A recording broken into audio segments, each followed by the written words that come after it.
3 billion servings every week. That's how much instant ramen the world eats. A packet costs less than $1 and feeds you in 3 minutes.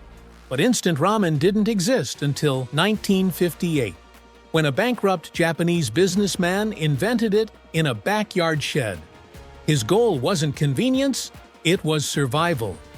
Post-war Japan was starving, and bread wasn't the answer. Japan in 1945 was broken. Cities flattened by firebombs, economy destroyed, millions starving. American occupation forces shipped wheat as food aid, and the government encouraged citizens to eat bread.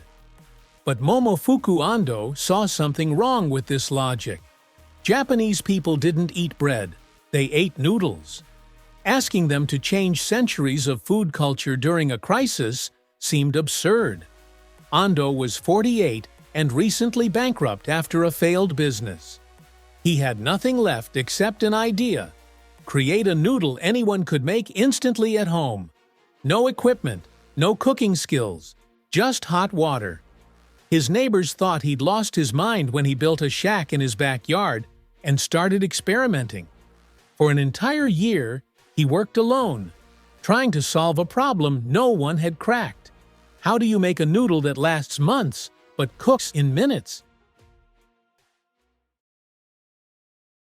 The breakthrough came from watching his wife cook tempura. Hot oil, that was the secret. Flash frying noodles at extremely high temperature would cook them completely and remove almost all moisture at once. The process creates thousands of tiny holes as water escapes and steam bubbles through the dough. Those holes become channels for rehydration later. Pour boiling water over dried noodles, and it rushes into those microscopic tunnels, reconstituting them in minutes instead of hours. The oil also coats each strand, preventing sticking in the package. Ando called his creation chicken ramen, and it hit Japanese stores in August 1958. The price was 6 times higher than fresh noodles. Critics said no one would pay that much for mere convenience. They were wrong. Chicken ramen sold out immediately. Within a year, Ando couldn't manufacture enough. Competitors flooded the market, which only expanded the category. By the 1970s, instant ramen spread across Asia, each country adapting flavors. Indonesia added sweet soy sauce. Korea made it fiery with red pepper flakes. Thailand added shrimp and lemongrass. The real globalization came in 1971 when Ando invented cup noodles, flash-fried noodles in a foam container that doubled as a bowl. No pot required, no dishes to wash. Just peel, pour, and eat. American consumers embraced it as the ultimate convenience food. College dorms stockpiled cases. Office workers kept drawers full. The product Ando created to save starving Japanese became a symbol of convenience culture worldwide. But here's where the story flips. The qualities that make instant ramen perfect for survival make it problematic for everyday nutrition. A single packet contains nearly a full day's sodium, often over 1,500 milligrams in one serving. Flash frying adds saturated fat. The noodles themselves are mostly refined carbohydrates with minimal protein or fiber. Studies across Asia link heavy consumption to metabolic syndrome and heart disease risk. South Korea, which eats more instant ramen per capita than anywhere on Earth, has seen researchers raise serious alarms. The food that saved a starving nation now contributes to different health problems in a well-fed one. Ando himself claimed to eat it daily until his death at 96. The strangest chapter is happening in American prisons right now. In 2016, a university study found that ramen had replaced cigarettes as the primary currency in one state prison, a trend researchers found echoed across facilities nationwide. Inmates trade packets for services and favors. 1 packet buys a haircut. 10 packets settle a debt.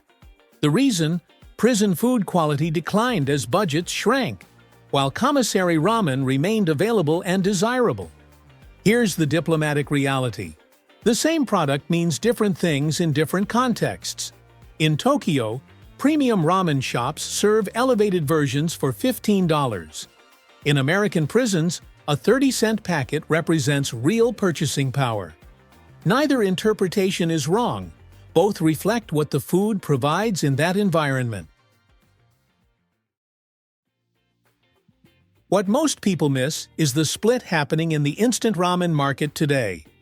On one end, budget ramen remains one of the cheapest calorie available anywhere in the world. On the other end, a premium category has exploded in recent years. Japanese brands like Ichiran now sell instant versions of their famous restaurant ramen for $12 per pack. Korean brands release limited editions that sell out in hours. The same technology Ando invented, flash frying for preservation, now produces both the cheapest meal in a prison commissary and luxury products reviewed by serious food critics. The process hasn't fundamentally changed since 1958. What changed is perception. Cheap no longer means low quality. Fast no longer means shameful. Momofuku Ando died in 2007 at 96, having watched his backyard invention feed billions. He created instant ramen to solve hunger in post-war Japan when Western food aid didn't match local tastes. The solution worked so well that it escaped its original purpose. The same technology now serves college students, disaster relief operations, astronauts on the space station, and prison economies. Each context gives the noodle different meaning. Ando's real invention wasn't just a food product. It was a template for democratizing convenience, making something that took hours available in minutes to anyone with hot water. Next time you peel back that lid or tear open that packet, you're holding 60 years of food engineering that started in a bankrupt man's backyard shed. The noodles haven't changed much since Ando first dropped them in hot oil and watched steam create tiny channels in the dough. What changed is everything around them, from survival food to convenience staple to prison currency to premium product. The same 3-minute meal means something different to everyone who makes it. So what does the packet in your pantry mean to you?